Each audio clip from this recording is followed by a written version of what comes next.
নমস্কার সবাইকে। সবাই কেমন আছো বন্ধুরা? কমেন্ট বক্সে জানিও। এই যে চলে এসেছি আমি আজকে নতুন রেসিপি নিয়ে রান্নার। লাউয়ের পাতা প্রথমে একটু জিরে বেটে নিলাম, একটু লবণ দিচ্ছি। প্রেসার কুকারে লাউয়ের পাতা ভাপা করব, ভাপা করব।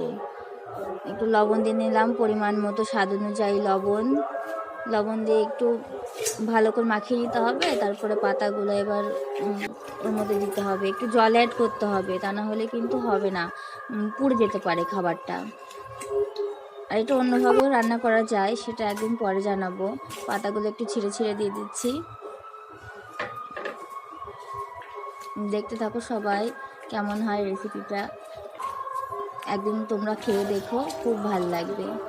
মানে রান্নায় কিন্তু একটা জিনিস দিইনি, আমি একটু হলুদ অ্যাড করিনি,